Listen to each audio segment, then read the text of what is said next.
Hello friends, welcome to electrical study point.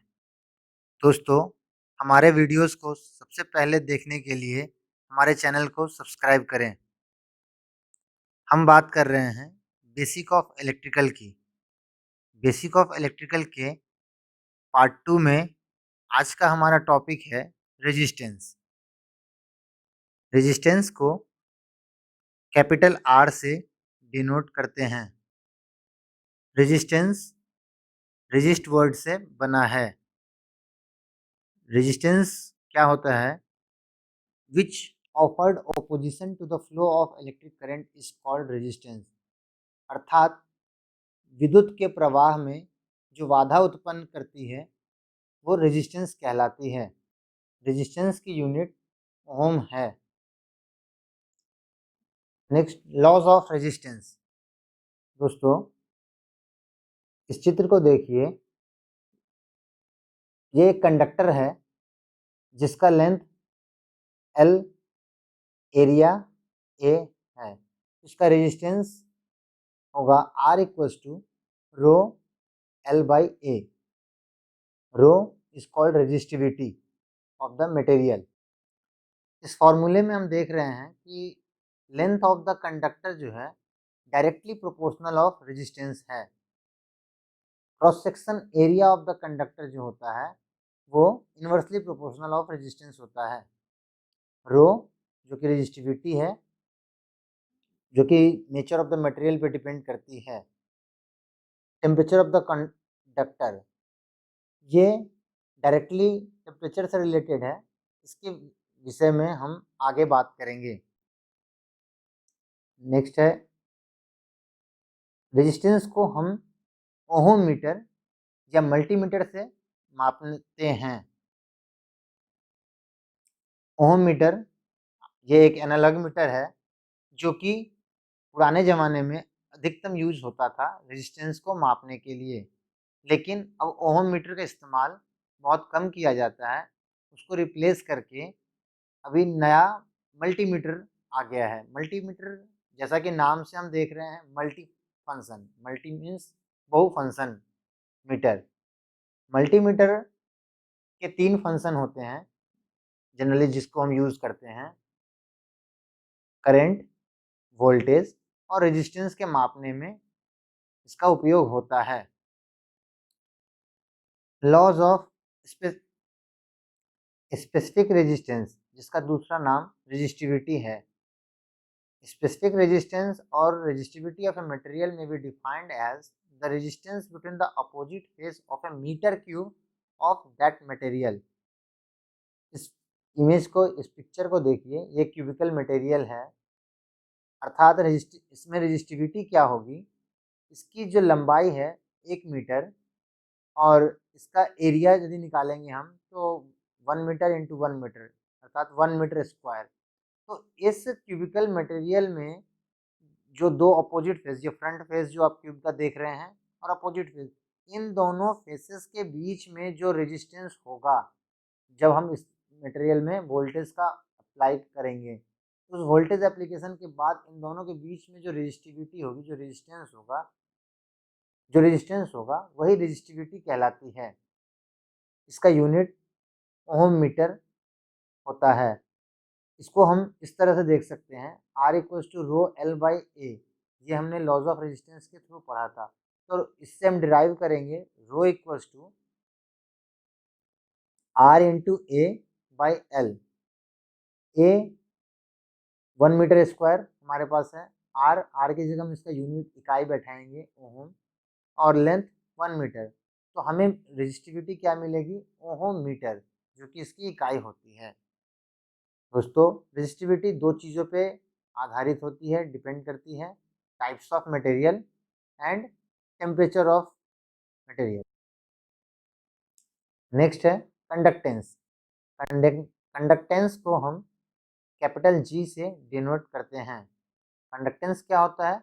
It is the reciprocal of resistance, अर्थात resistance का reciprocal यानी उल्टा। तो G equals to 1 by R, जो कि रेसिप्रोकल हुआ रेजिस्टेंस का। तो R equals to rho L by ए।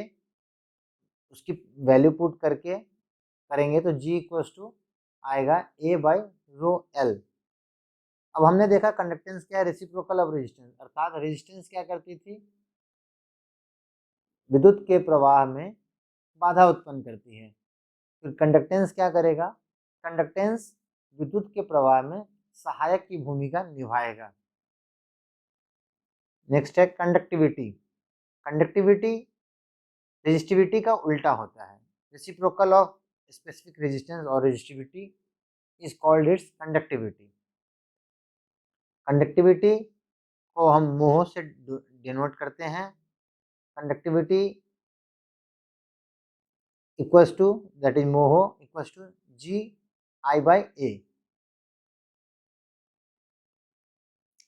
हमने लॉज ऑफ रेजिस्टेंस में एक पॉइंट जो कि कहा था बाद में डिस्कस करेंगे दोस्तों, वो था क्या, टेम्परेचर ऑफ द कंडक्टर। अब उसको डिटेल में हम यहाँ समझते हैं कि रेजिस्टेंस पे टेम्परेचर का क्या प्रभाव पड़ता है, क्या क्या इफेक्ट होता है। The electrical resistance changes with change of temperature. Resistance जो होता है टेम्परेचर के चेंज होने से रेजिस्टेंस भी वेरी करता है, अर्थात चेंज होता है। टेम्परेचर बढ़ने से रेजिस्टेंस भी बढ़ता है और समटाइम रेजिस्टेंस घटता भी है टेम्परेचर बढ़ने के बावजूद। कभी कभी रेजिस्टेंस घटने से भी टेम्परेचर का घटना होता है। इसको और डिटेल में जानेंगे हम। हमारे पास उसके लिए हमें जानना पड़ेगा कि रेजिस्टेंस किस मटेरियल का बना हुआ है। आइए बात करते हैं सबसे पहले मेटल की। तो प्योर मेटल जो होता है उसमें रेजिस्टेंस लीनियरली बढ़ता या घटता है, जनरली लीनियरली बढ़ता है। लेकिन इसका एक लिमिटेशन होता है प्योर मेटल में कि एक लिमिटेड रेंज तक ही टेम्परेचर बढ़ता है। जनरली 100 डिग्री तक इसका रेंज होता है। यह कैसे होता है, करंट का फ्लो क्या होता है, फ्लो ऑफ इलेक्ट्रॉन। उसमें क्या होता है, इलेक्ट्रॉन की मूवमेंट होती है। अब इसमें क्या होगा, आयंस जो होते हैं वो क्या होते हैं, हमेशा कम तापमान पे स्टेशनरी कंडीशन में स्थिर अवस्था में रहते हैं। जैसे जैसे टेम्परेचर बढ़ता है रेजिस्टेंस में, वैसे वैसे आयंस क्या होता है, एनर्जी एक्वायर करता है। किस चीज़ से, तो हीट से। टेम्परेचर बढ़ने से जो हीट उत्पन्न होती है उससे आयंस क्या करता है, एनर्जी को गेन करता है और अपने मेन पोजीशन से वहाँ से मूव करने की कोशिश करता है। ऑसिलेटिंग होता है, हिलने लगता है और मूव करने की कोशिश करता है। जब वो ये प्रक्रिया होती है उस समय में इलेक्ट्रॉन और आयन आपस में टकराते हैं और वाइब्रेट होते हैं, जिसकी वजह से रेजिस्टेंस का में बढ़ोतरी होती है और टेम्परेचर के बढ़ने के साथ, अर्थात मेटल में क्या होगा, रेजिस्टेंस बढ़ेगा विथ इंक्रीज ऑफ टेम्परेचर। कुछ मेटल के बारे में देखते हैं जो प्योर मेटल है, टंगस्टन, कॉपर, एल्युमिनियम एक्सेट्रा।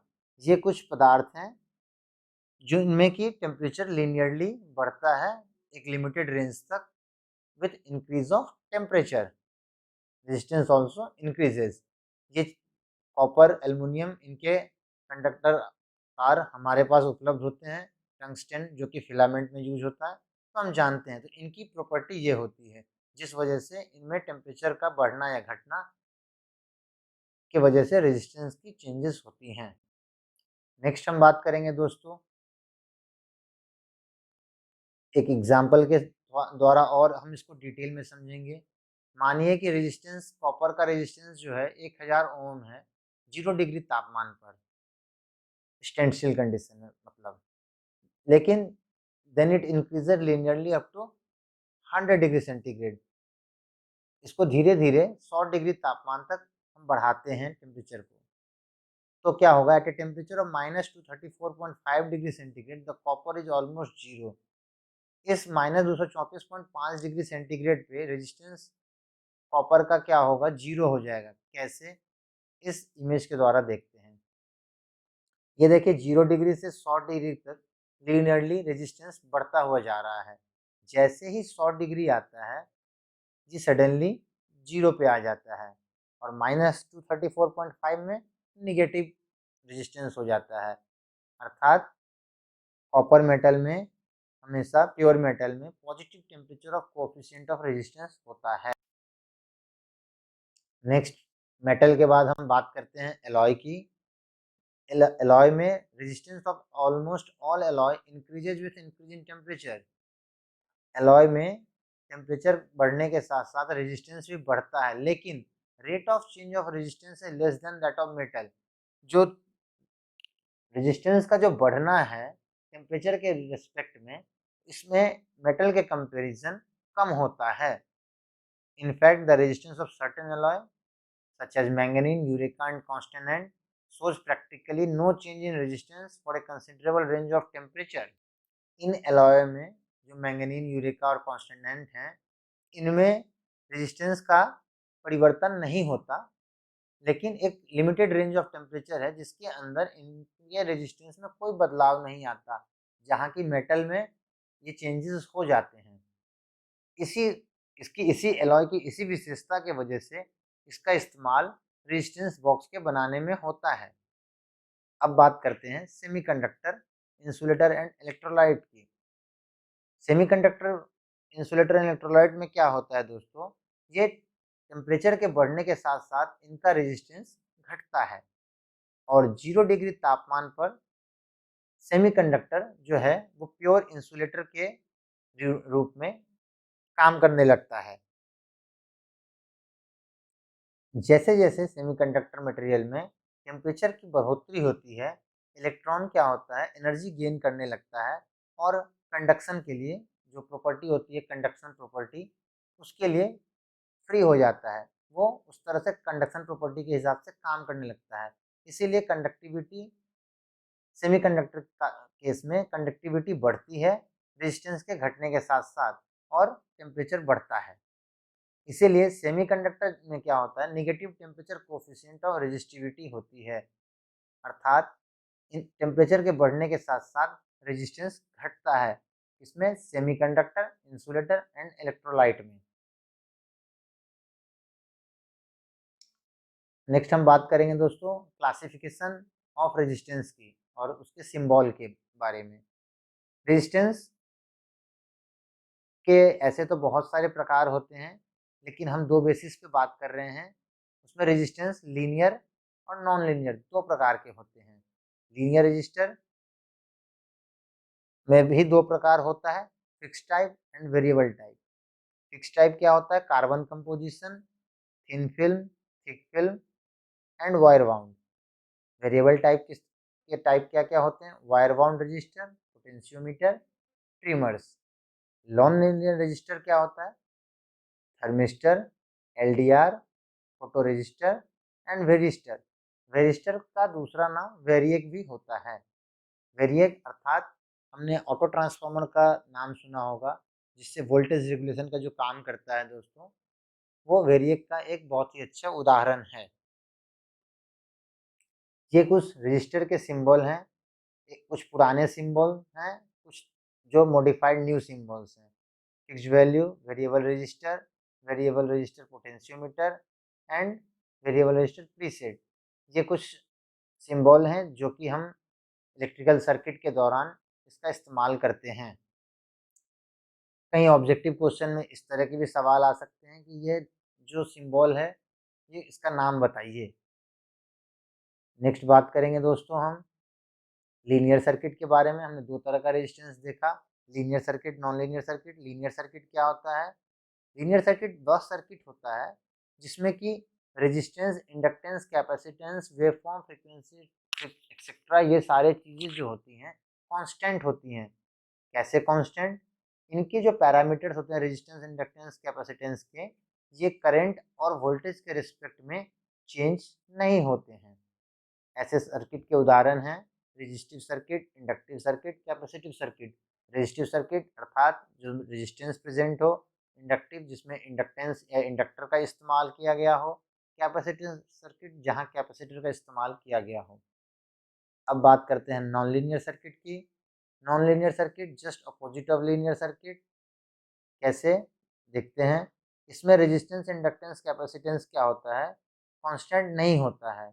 इनकी जो वैल्यूज होती है करंट और वोल्टेज के अप्लाई करते ही रिस्पेक्ट में चेंजेस होता है। इसको हम नॉन लीनियर सर्किट कहते हैं। इसके कुछ उदाहरण हैं। ऐसा किस केस में होगा, तो डायोड, ट्रांजिस्टर, ट्रांसफार्मर, इंडक्टर, ये जो सर्किट, इनसे जो बना हुआ सर्किट होता है उसको नॉन लीनियर सर्किट बोलते हैं, और इसके अंदर नॉन लीनियर की प्रॉपर्टीज होती है। दोस्तों, आज का हमारा वीडियो यहीं समाप्त होता है। आशा करता हूँ आपको ये वीडियो पसंद आया होगा। धन्यवाद।